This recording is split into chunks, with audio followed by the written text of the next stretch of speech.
Hello friends, आप सभी का स्वागत है यार फिजिक्स क्लासेस में। आज हम लोग बात करेंगे टोरॉइड। टोरॉइड क्या है? जैसे हम लोग इसके पहले वीडियो में पढ़े थे सोलिनॉइड मींस परिनलिका। परिनलिका क्या होता है और अब हम लोग पढ़ने जा रहे हैं टोरॉइड क्या होता है। परिनलिका के बारे में हमने बताया था कि एक ऐसा इंस्ट्रूमेंट है जो चुंबकीय क्षेत्र उत्पन्न करता है और हम उसको टेलीविजन में यूज करते हैं चुंबकीय क्षेत्र उत्पन्न करने के लिए। ठीक उसी तरह से हमारा टोरॉइड है, ये टोरॉइड का भी काम होता है चुंबकीय क्षेत्र उत्पन्न करना है। यानी कि हम सिंपली कह सकते हैं कि जो टोरॉइड है ये परिनालिका का ही एक गोलाकार एक रूप है जो चुंबकीय क्षेत्र उत्पन्न करता है।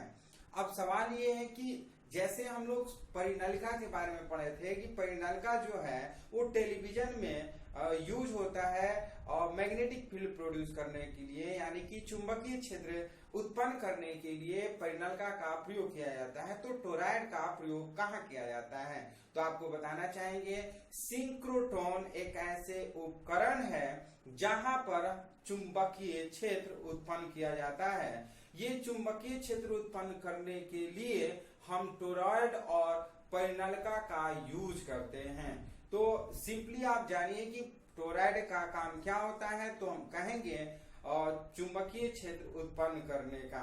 तो इसी का हेडिंग है जिसका नाम है धारावाही टोरॉइड के कारण चुंबकीय क्षेत्र। यानी कि जब किसी टोरॉइड में धारावाही अगर हम देते हैं, विद्युत धारा प्रवाहित करते हैं, तो उसके द्वारा चुंबकीय क्षेत्र का मान कितना होगा उसकी गणना करेंगे। तो ध्यान से समझिए टोरॉइड क्या है। एक वृत्त के समान बंद परिनलिका मानी जा सकती है। जिस तरह से परिनलिका हम किए थे ध्यान से समझिएगा। परिनलिका में हमने बताया था कि ये जो है तार के बहुत सारे फेरे लपेट करके बनाई जाती है जिसमें आई धारा प्रवाहित होती है और इस तरह से ये परिनलिका बन जाती है। जैसे इसमें धारा प्रवाहित करते हैं तो ये जो है चुंबकीय क्षेत्र उत्पन्न हो जाता है। ये बाहर की ओर चुंबकीय क्षेत्र होता है, ये अंदर की ओर चुंबकीय क्षेत्र होता है। ये साउथ पोल होता है, ये नॉर्थ पोल होता है। इसके इस तरह से बहुत सारे चारों तरफ चुंबकीय क्षेत्र उत्पन्न हो जाते हैं।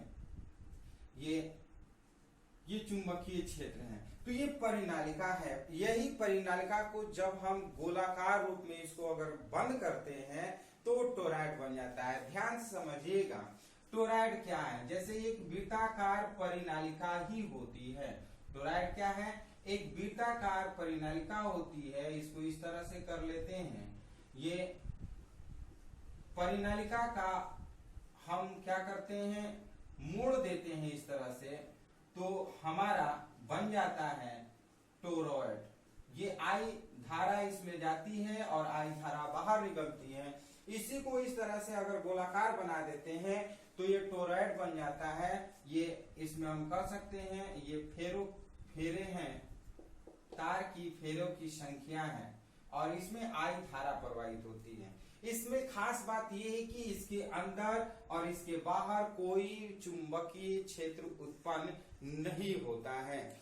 और इसके खास बात यह है कि इसके पृष्ठ पर इसके अंदर चुंबकीय क्षेत्र उत्पन्न होता है। यदि हमें परिनलिका का चुंबकीय क्षेत्र बढ़ाना होता है तो इसके अंदर जो है एक रड डाल देते हैं। रड जैसे इसके अंदर डालते हैं चुंबकीय क्षेत्र का मान जो होता है परिनलिका का वो बहुत अधिक बढ़ जाता है। तो ठीक उसी प्रकार हमारा इस परिनलिका को जैसे अगर हम घेरते हैं, गोलाकार बनाते हैं, तो वो टोरॉइड बन जाता है। तो हम कह सकते हैं कि टोरॉइड एक वृत्त के समान बंद परिनलिका मानी जा सकती है। ये जो है इसको बंद कर देते हैं गोलाकार के रूप में तो ये टोरॉइड बन जाता है। तो ये बंद परिनलिका मानी जा सकती है। अब इसी फिगर के बारे में 2-4 लाइन लिखते हैं। लिखेंगे क्या? प्रति इकाई लंबाई में, अब ध्यान से समझिएगा, प्रति इकाई लंबाई में n फेरों वाली टोरॉइड की कल्पना कीजिए। मान लेते हैं कि ये जो टोरॉइड है ये प्रति इकाई लंबाई पर फेरों की कुल संख्या जो है वो स्मॉल n है। तो इन फेरो वाली टोराइड की कल्पना कीजिए। टोराइड से प्रवाहित धारा कैपिटल आई लीजिए। जैसे इसमें ये टोराइड है, इसमें प्रवाहित धारा जो है कैपिटल आई है। यार ध्यान से समझिएगा, ये टोराइड है, इस टोराइड में प्रवाहित होने वाली धारा कैपिटल आई हम मान लेते हैं।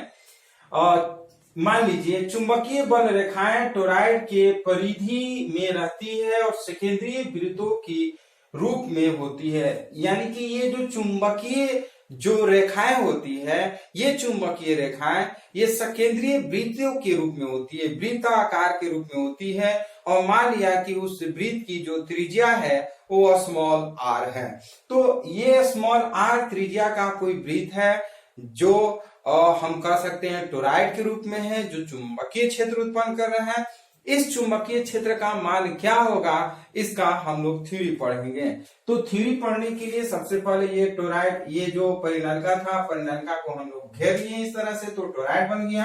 अब हम लोग क्या करते हैं, इस टोराइड को ही हम देखते हैं कि चुंबकीय क्षेत्र जो है कितना होता है। तो इसको हम लोग ऐसे ले सकते हैं, ये हमारा टोराइड है, इसके अंदर जो है ये एक और है, और ये जो है हमारा चुंबकीय क्षेत्र है, जिसमें हमारा बी वेक्टर जो है ये डीएल लंबाई के अकॉर्डिंग है। ये डीएल लंबाई है, ये कर लेते हैं डीएल, और ये डीएल और बी वेक्टर जो है एक ही दिशा में है। ये हमारा चुंबकीय क्षेत्र है, ध्यान से समझ लीजिए। ये टोराइड का ही एक भाग है जिसमें हम चुंबकीय क्षेत्र को निरूपित कर रहे हैं। ये हमारा चुंबकीय क्षेत्र है, और इस चुंबकीय क्षेत्र में हमारा जो बी वेक्टर है और डीएल वेक्टर है एक ही दिशा में है। इस टोराइड में जो चुंबकीय क्षेत्र है ये समरूप है, मतलब ये हर जगह एक जैसा ही है। इसलिए चुंबकीय क्षेत्र इसमें जो बनता है, उत्पन्न होता है, इसको हम नियत मान लेते हैं। तो इस कंडीशन में हम लिख सकते हैं integration of B vector into D L vector is equal to integration B D L cos theta लिख लेते हैं। ध्यान से आप समझिएगा, ये हम कर सकते हैं कि जो लेंथ होता है वो integration of close surface B vector into dl vector, ये क्लोज सरफेस है, इस क्लोज सरफेस पर का जो हमारा टोटल मैग्नेटिक फील्ड होगा B vector into dl vector is equal to B dl cos theta हो जाएगा। चूंकि आप देख सकते हैं कि ये बी वेक्टर और डीएल वेक्टर एक ही दिशा में है। क्यों एक दिशा में है, क्योंकि इस टोराइड के अंदर चुंबकीय क्षेत्र का मान जो होता है वो समरूप है, नियत है। तो हम इस तरह से इसको लिख सकते हैं, चूंकि theta is equal to 0 degree, so हम लिख सकते हैं cos 0 degree is equal to 1 होता है। तो हम लिखेंगे integration B vector into dl vector is equal to, हम लिख सकते हैं बी और इंटीग्रेशन डीएल कर लेते हैं, बी इंटीग्रेशन डीएल कर लेते हैं, क्योंकि बी जो है चुंबकीय क्षेत्र है और इसमें चुंबकीय क्षेत्र जो है वो नियत है। तो इंटीग्रेशन ऑफ डीएल करेंगे, क्यों, क्योंकि ये स्मॉल लेंथ की एक बार बात की है, अब पूरे हम लेंथ की बात करते हैं। तो ये पूरे लेंथ की बात करेंगे तो यहां से यहां की त्रिज्या स्मॉल आर है, तो इस पूरे लेंथ का मतलब होता है वृत्त की परिधि। तो हम लिख सकते हैं चूंकि integration dl is equal to r त्रिज्या का हम लिख सकते हैं वृत्त की परिधि, आर त्रिज्या की वृत्त की परिधि लिख सकते हैं, आर त्रिज्या की वृत्त की परिधि कर लेते हैं। तो ये हमारा आर त्रिज्या की वृत्त की परिधि आप जानते हैं 2 पाई स्मॉल आर है। तो ये हम लिख सकते हैं आर इंटीग्रेशन ऑफ डीएल की जगह पर हम लिख सकते हैं 2 पाई आर। तो हम करेंगे क्या, ध्यान से समझिएगा, integration of B vector cross dl vector is equal to हम लिख सकते हैं integration of B vector into dl vector is equal to, हम लिख सकते हैं बी इंटू और इंटीग्रेशन ऑफ डीएल के जगह पर 2 पाई स्मॉल आर, इसको इक्वेशन 1 कर लेते हैं, इसको इक्वेशन 1 कर लेते हैं। और जैसे आप जानते हैं एम्पियर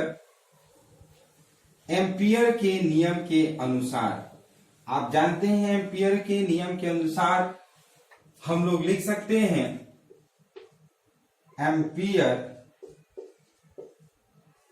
के नियम के अनुसार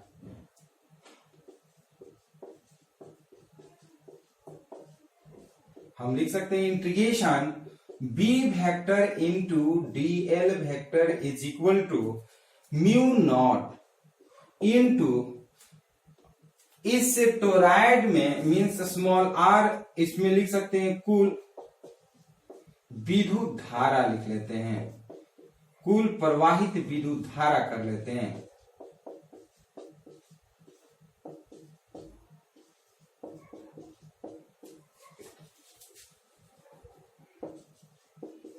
कुल प्रवाहित विद्युत धारा हम लोग जानते हैं, एम्पियर के नियम हम लोग पढ़ चुके हैं। एम्पियर के नियम में हम लोग पढ़े हैं कि integration of B vector into dl vector is equal to mu naught into I पढ़े हैं। बट यहाँ पर जो करंट है आई तो है ही, लेकिन स्मॉल आर त्रिज्या की जो तार है वो एन फेरे हैं, या फिर इसको हम लिख सकते हैं म्यू नॉट इंटू कुल प्रवाहित धारा में हम लिख सकते हैं कुल फेरों की संख्या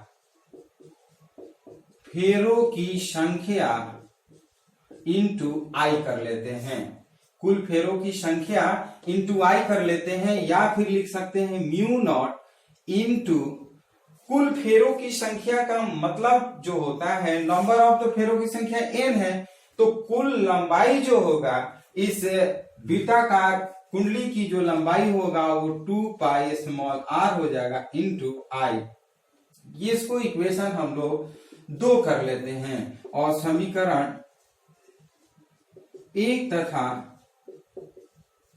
समीकरण 2 से, यहां पे आप ध्यान से समझिएगा समीकरण 1 और समीकरण 2, समीकरण 1 और 2 में हम देख सकते हैं कि लेफ्ट हैंड जब इक्वल होते हैं तो राइट हैंड भी इक्वल हो जाते हैं। तो हम दोनों को अगर इक्वल करते हैं तो लिख सकते हैं b into 2 pi small r is equal to mu naught in 2 pi small r into I कर लेते हैं। ये 2 पाई r कट जाएगा, so b is equal to mu naught in I. ये फॉर्मूला बन गया टोराइड का, ये टोराइड का फॉर्मूला हो गया B is equal to mu naught in I. तो ध्यान से समझिएगा, ये सेम फॉर्मूला हम लोग पढ़ चुके हैं परिनालिका में। परिनालिका में भी हम लोग ये फॉर्मूला पढ़े हैं कि B is equal to mu naught in I. ये जो है चुंबकीय क्षेत्र का फॉर्मूला है। चुंबकीय क्षेत्र का फॉर्मूला क्या है? धारावाही टोराइड के कारण चुंबकीय क्षेत्र B is equal to mu naught n I, या फिर हम कह सकते हैं किसी परिनालिका के द्वारा उत्पन्न चुंबकीय क्षेत्र का मान म्यू नॉट एन आई भी होता है। तो दोनों का फॉर्मूला एक ही है, सेम है। एक केस और हम इसमें बताना चाहेंगे, ध्यान से समझिएगा। यदि कुल फेरों की संख्या कैपिटल एन हो, हम लिखेंगे यदि कुल फेरों की संख्या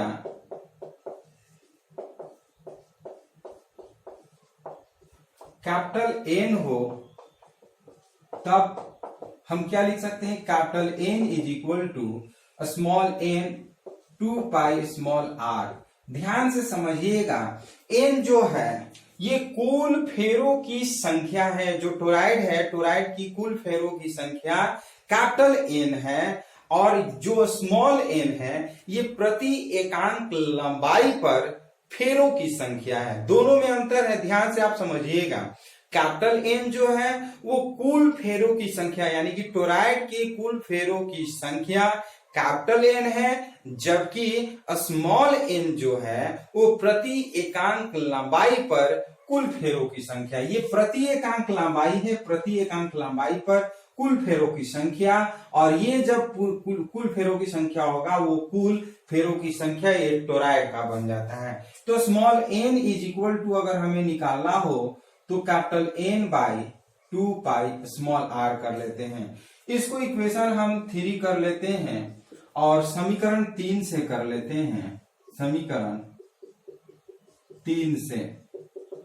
तो स्मॉल एन के जगह पर हम क्या करते हैं, इसका वैल्यू पुट करते हैं। स्मॉल एन की जगह पर अगर वैल्यू पुट करेंगे तो हम लिखेंगे so b is equal to n की जगह पर हम लिखेंगे mu naught n by 2 pi small r into I. तो ये ध्यान से आप समझिएगा, दो फॉर्मूला हो, ध्यान से यहां समझिए कि दो फॉर्मूला हो गया, एक b is equal to mu naught n I और एक b is equal to mu naught n by 2 pi r into I. तो दोनों फॉर्मूला में ध्यान देने वाली बात यह है कि यदि न्यूमेरिकल में प्रति एकांक लंबाई पर फेरों की संख्या दिया हो और चुंबकीय क्षेत्र ज्ञात करना हो तो ये फॉर्मूला यूज करेंगे। और यदि दिया हो कि यदि कोई स्मॉल आर त्रिज्या का कोई टोराइड है जिसमें फेरों की कुल संख्या इतना है, इतना मतलब कोई संख्या दिया हो, तो ये फॉर्मूला यूज करेंगे। जिस तरह से हम लोग परिनालिका में हम लोग बहुत सारा न्यूमेरिकल बनाए हैं, इस फॉर्मूले पर, दोनों फॉर्मूले पर हम लोग बहुत सारे न्यूमेरिकल बनाए हैं, वही सेम फॉर्मूला पे वही फॉर्मूला मीन्स यहाँ पर वही न्यूमेरिकल भी हम लोग यहाँ पर भी बना सकते हैं।